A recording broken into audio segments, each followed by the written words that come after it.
Welcome to the Weekly Trend, a podcast for navigating the markets through the lens of technical analysis.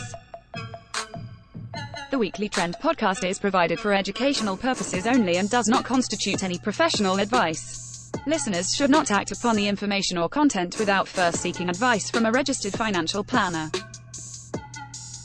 Welcome back to the Weekly Trend podcast. Today is Friday, August 1st, 2025. S&P 500 currently sitting at 6243. I'm David Zarling. I'm here with Ian McMillan.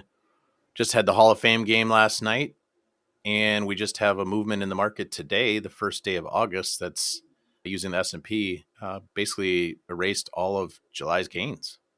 Markets happen fast. That's the trade-off we got for getting football back. Yeah. Said you get your football back, but we're going to take some money from you. So uptrend's still intact, but August is here. August is here. A lot to talk about seasonality coming into August.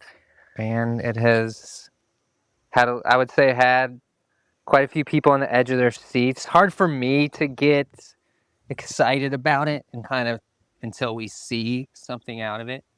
But the Warriors may have been right. Even if we don't have a big drawdown, probably some volatility for a bit. Well, yeah, you can never invest solely on seasonality. It's just about paying attention on when it's here and when it's not. And August is notoriously light, and in post-election years, even more so. I mean, post-election years, which we're in, August is one of the worst months, right behind February. So not surprising to the least.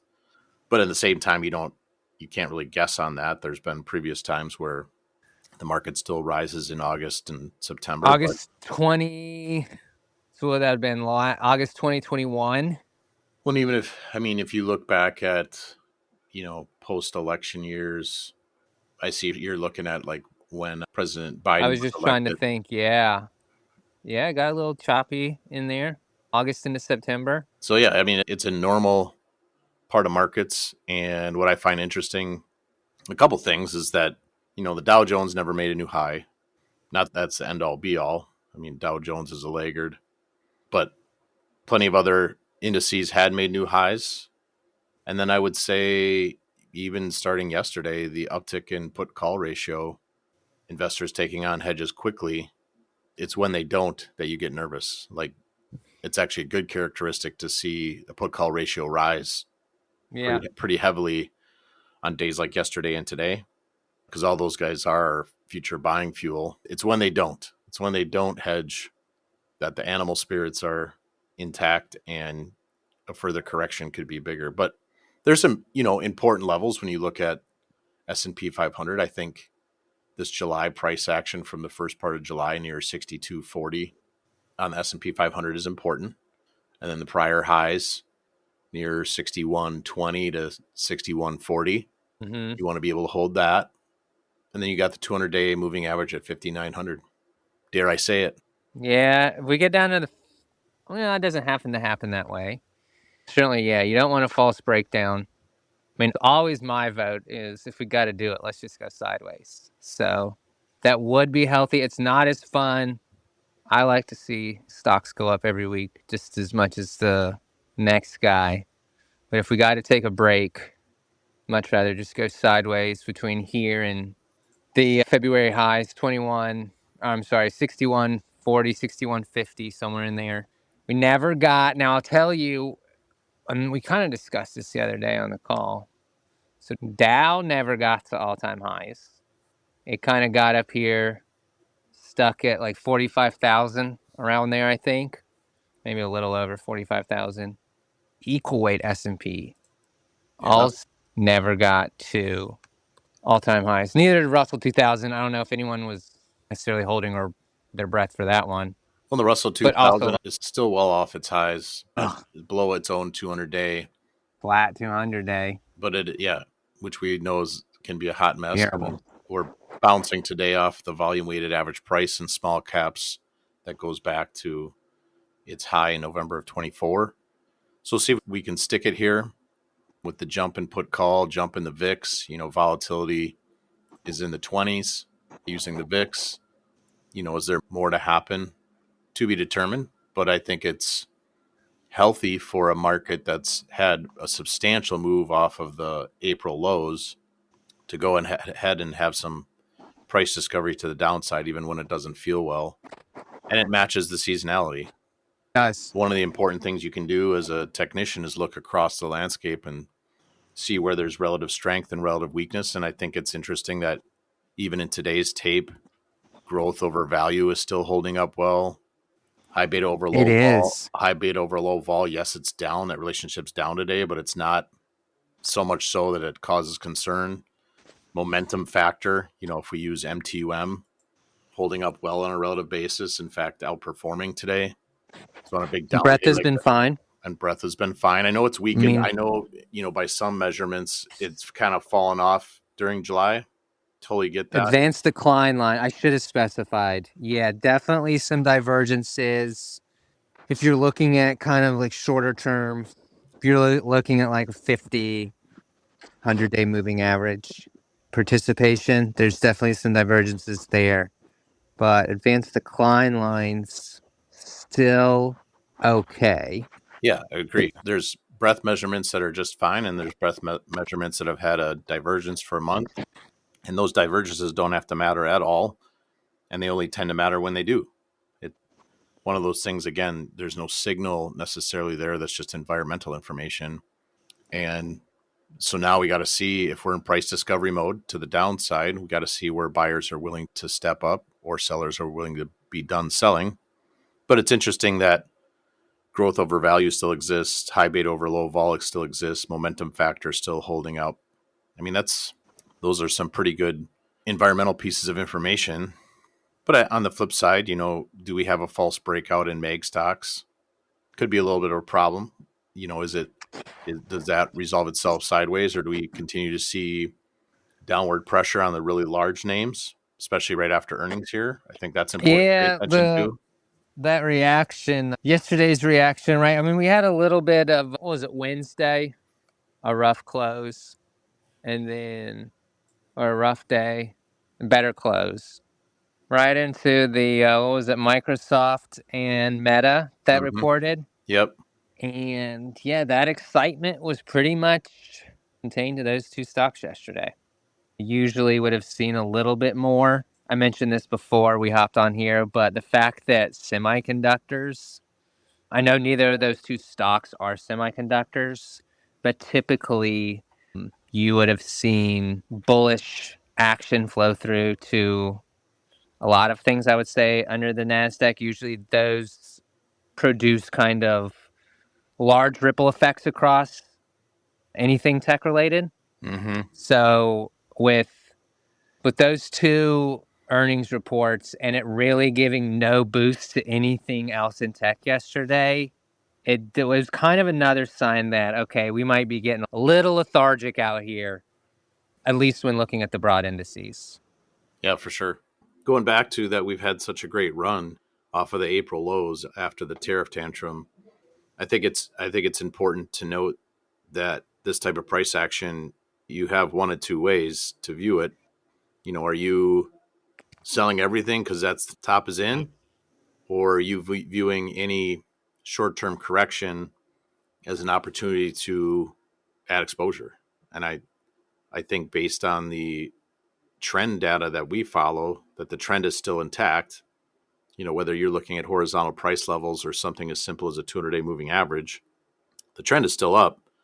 And so now you're, dare I say, looking to buy the dip, which isn't the mantra right now out there. There's a lot of negativity, supposed to have a recession. The market can't keep doing this. And maybe that's true. We'll find out 6 to 12 months from now. But typically you don't see that type of sentiment out there and the market follow. And if we do get a further corrective behavior, let's say 3 to 7%, sentiment's probably only going to get more negative. Put call ratio will only rise higher. VIX will only rise higher. And that's typically not what you see in your market tops, but we'll see. That's why we study price. Yeah, and everyone seems so on the edge of their seats, but maybe everyone's right. It just kind of feels like we've been waiting for this drop. Maybe this is it. And then, but to your point, then we get spooked so quickly. When I say we, or actually would not put Dave and I in that category. But market to participants as a whole, just the quick spikes in put to call, the sentiment out there also makes me think that come Monday, we're talking about all-time highs again. It's kind of the market it's been. I have no idea. The most important thing, to Dave's point, is that the trend does remain up. I think as long as you're above a rising 200 day and as long as you're above 6150, you can, pick your spots to add exposure, rotate exposure. I think gold looks attractive. Yeah, right now. Gold is setting up really nicely considering what the dollar did last month. The dollar being so strong last month and printing a bullish engulfing candle, that gold held up the way it has. I think that's tremendous information for gold, which we've been talking about for a while as far as digesting the move that it had. Might provide an opportunity. I think it's giving you an entry on a relative chart. So, stocks had a super strong July. Gold goes sideways. So that relative chart, which had quite the move earlier in the year, has now reset itself back to a 200-day, back to kind of this base that it broke out of.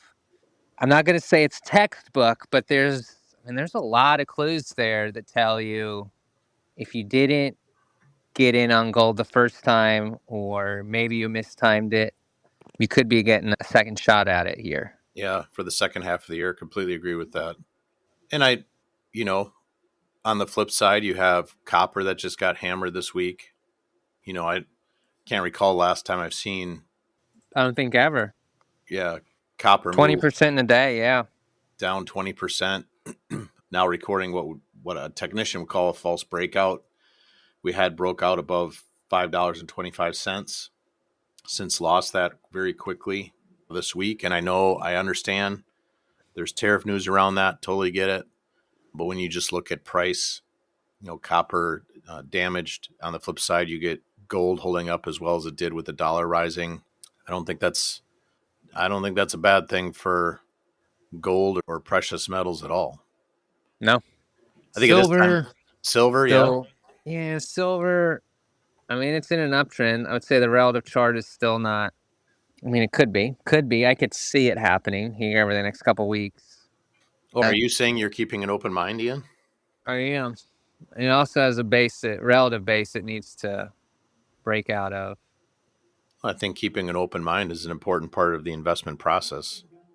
When you use price, you're just having a thesis, and price has to confirm or refute that thesis. And so it allows you to keep an open mind rather than marrying yourself to the narrative of the day, the news cycle, you name it. Oh, this stock has to do this, or the precious metals have to do that, or copper has to do this based on, economic reports, news narratives. You just use price. Keep it simple. Yep. I think I'll highlight the supporter of this podcast right now, the Adaptive Select ETF listed on the New York Stock Exchange under ticker ADPV, which helps investors access two of the most prevalent factors in markets, momentum and relative strength. Using proprietary identification methods, the Adaptive Select ETF attempts to own the strongest 25 large cap stocks when the market is in an uptrend. And since not all market environments are the same, Adaptive Select seeks to prevent extended declines by moving to short-term treasury bills and cash during long-term market downtrends. Investors can find out more, including how to invest in ADPV, by visiting adpvetf.com or calling 1-833-880-5200. Investing involves risk, including possible loss of principal. ADPV is distributed by Quasar Distributors, LLC. So we thank them for their support. Ian, anything else you want to touch base on? We haven't talked anything about crypto, foreign crypto's equities. held up. Bitcoin's held up well. I would say kind of in that gold category. Bitcoin specifically. Some other cryptos. I don't know. Alt season seems a little delayed right now. We'll see. So Bitcoin holding up.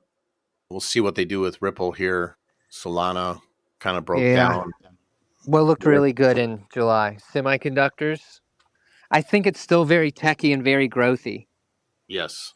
And across all the market caps, you see that, especially the one that I would say mid cap growth versus mid cap value was the one that kind of was lacking. But now you're seeing mid cap growth. There's a lot of talk about how AI is, right? We're on the cusp of the next .com bubble. I have no idea if that's true, but those themes have not gone anywhere. Semiconductors, quantum computing, Mag 7, all that techie stuff. Once we got done with the tariff scare in April, we went right back to that stuff, and that has continued to be your outperformers even through July. I'm sure a lot of them will get hurt or get hit and underperform the market. It's higher beta stuff. But that theme has not gone. I mean, I can say that theme hasn't gone anywhere for 5 years almost. Right. I think if you were to, look at things that might be a concern, it would be the false breakout in MAGs. It'd also be things like junk bonds. Yeah. Kind of leaving an island here versus IEF or intermediate term quality bonds. And then, but at the same time, you look at CCC credit spreads and they're not blowing out. They're bouncing a little bit here, but they're still sliding downwards. So liquidity is fine. So yes, there's a mixed bag. And you could look back and be like, see, that was that false breakout in MAGs. That was the beginning. It could be. Not saying it's not, but we haven't seen credit spreads blow out. You still have junk bonds versus these intermediate bonds in a range that goes back to 24.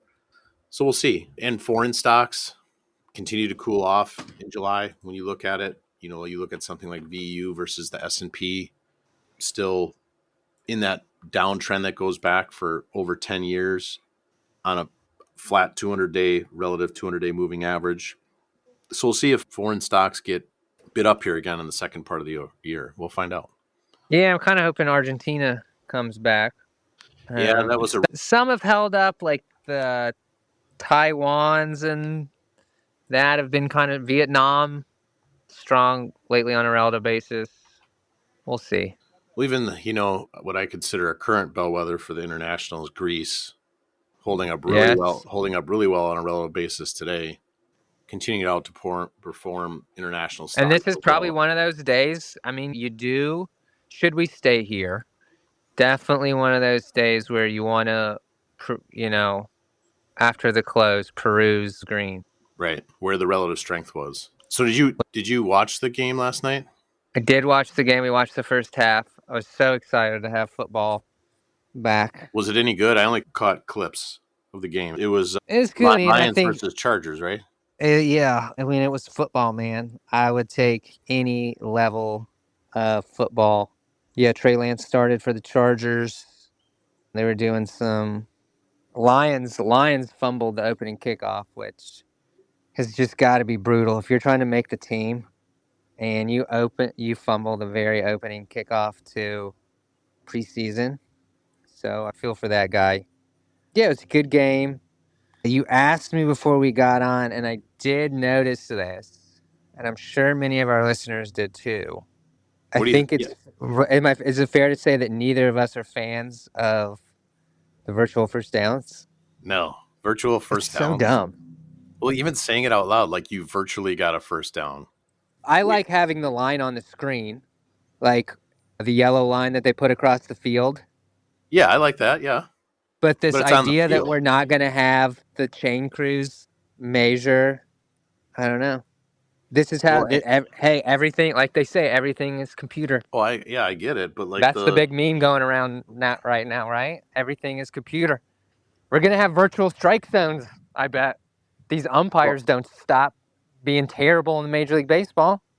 Yeah, and I think they'll just have AI do it. The whole field being virtual, though, like they went to a field that was virtual, like the game was played at the Chargers, but the field they show was the Lions. So, like, how are you supposed to know whether that's real? You just think back, even the phrase like, hey, you virtually made it to the bathroom. What? No, I didn't make it. Like, I just feel like it's too, it feels like it could be manipulated pretty easy too. Yeah. Like, here's an image. They got the first down, or here's an image. They didn't get it. That's with the guy and the, we measured it with AI. We're sure we got the right call. Well, and why does the whole thing have to be virtual, meaning like the image and everything? Why can't they just put the line like they do before on the field with a sensor and they got it? I don't know. Because there's a sensor in the ball? No, I think they do that in soccer, right? Yeah, I think they should have a sensor in the ball, and we don't have to take time to throw an image up on the screen. You either got it or you didn't. Pretty easy. I don't know. Seems odd. I'm not a fan currently. I could be convinced. Maybe this is a slow step towards some of those things, and because I would miss. Maybe we're not the target market. Maybe we're getting pushed out. Yeah, maybe we're not who they're as the appealing ideal to. viewers. They don't want middle-aged men anymore. No, because I like umpires still, even though they stink at their calls. At least they got challenges. It brings drama to the game. If you want, There's got to be human. I don't know, right? I think it's just the whole idea that we're losing the human element to a lot of sports. Yeah, it's kind of crazy. So at least the officiating part of sports. Currently, not a fan of virtual first downs. Maybe I'll, because I'll be honest, I was one of those guys. I wasn't initially a fan of the pitch clock, but now I'm a huge fan. You are? Okay. Yeah. Yes, I love that the baseball games aren't going 3 hours anymore. I think that's great. 4 hours sometimes. Yeah. So maybe I'll come around. Maybe I'll keep an open mind, change my mind. As the data comes in, maybe I'll change. I don't know. Well, I appreciate you doing this. I know there was a week off last week from the podcast. We appreciate everybody listening. Anything else you want to cover, Ian, before we wrap this one up? No, just that, a lot of these charts are going to look gross. I mean, a lot of these charts that I've been through this morning, we've given back of gains in the last 2 or 3 sessions, and that happened.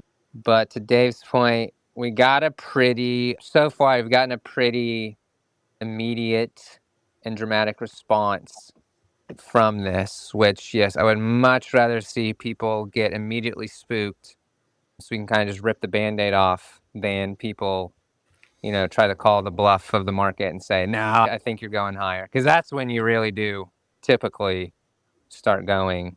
Well, I think the market is great at making fools out of the most. And what I find fascinating about this year is, right, we had that correction in March and April, right? So you had a pretty negative start to the year. We get back into positive territory. And so maybe people were out and they threw the towel in right in here. And now we're going to get 2 months of sideways to down. I mean, that's a really frustrating year for investors. If you were sitting there negative year to date going into April and you finally get back to positive and then you get a move that's 3 to 5% sideways or down, that frustrates investors like crazy. Especially if it's stuff that hasn't been, right. I mean, right. We haven't heard about gold in a month or so. Everyone's off the gold train. Everything's so, do we rotate back into that? Now, are we going to rotate into small caps? I don't know. That has yet to be seen. I feel like that's always yet to be seen. Right. Banks don't really, some banks do. Some banks look great. Most banks, kind of blah. Biotech still pretty blah. Golly, and I thought we were going to get I know Kevin was really had his eye on industrials, which were close to getting a relative breakout last week, and they've kind of rolled over a little bit. And I think a lot of that has to do with large cap dominance. When I went through that workbook yesterday, there's a lot of things underneath the surface in XLI, in industrial stocks that look pretty doggone good. They're not large cap weighted. They're not large cap stocks, but there's a lot of, I'll just put it this way. If you had an industrial sector mandate and you could only pick industrial stocks, there's plenty to pick from. Now, the large ones, which are pulling the XLI down, not so much. And I know on a relative basis, large cap industrials versus S&P, kind of a hot mess. But man, there's things underneath the surface there worth paying attention to. I'll say that. Okay. And that's not risk off. So we'll see. I mean, we have this move yesterday and today. Let's not forget that markets don't move in a straight line. We've had a great move off the April lows, got back into positive territory for the indice, but something like the S&P 500. Wouldn't it frustrate people if we were sideways to down August and September and then set ourselves up for get yourself sober October and have a great finish to the year? We'll see. Oh, I love it. Always a fan of strong Q4s. Yep. I would definitely take another strong Q4. I feel like we're getting a lot of strong Q4s. I mean, almost every year that I've been at Client First. 2019, we did. 2020, we did. 2021, not really. Not that I remember. 2023, yep. 2024, yep. So, and that it matches, right? Because typically November through April are the strongest 6 months out of the year. And that kind of starts really in mid-October. So do we correct now through mid-October and then have a strong finish to the year? That would be extremely frustrating from a big picture perspective on how this year is unfolded for the average investor. And that's what markets do. They frustrate people. It's good. Yeah, Nothing pretty wrong with much that. every 2019, 2020, 2020. Yeah, because 2020, oh no, I take that back. 2020 was sideways. Now we did get kind of a move, okay, like mid-November. Yeah, I was going to say, November, we really took off. I remember that because I remember telling clients, if we get out of this range, we're going to be insanely aggressive. Because I was there in October. Right. For Lunch and Learn. 2021, I mean, yeah, you had you had September weakness and then bottomed, ripped through pretty much the end of the year. 2022 was a bear market and you bottomed early to mid-October. And that's historic, like that matches seasonally. I mean, the exception would be what happened in 2018, but well, that's supposed to be the big, right? That's how you get your 6 most bullish months of the year. That's how you get that period. To be historically bullish. Yep. Or else the data wouldn't say that. So, I mean, seasonally speaking, we could be soft to down the remainder of August and September and then see what October, November, December brings. Nothing wrong with a little frustration from the market because, after all, we're not in it for entertainment. We're in it to protect our purchasing power. And so we'll see. Got to wait for price to confirm or deny the thesis that we're in an uptrend. And so far, we remain in an uptrend even after a day like today. And we'll see what we're like in a week. So I appreciate everybody listening. Give us a high ranking on your platform or choice. Make sure you share it with your friends. That means a lot to us. Thanks for being on here again, Ian. We'll be back next week. Have a great weekend, everyone.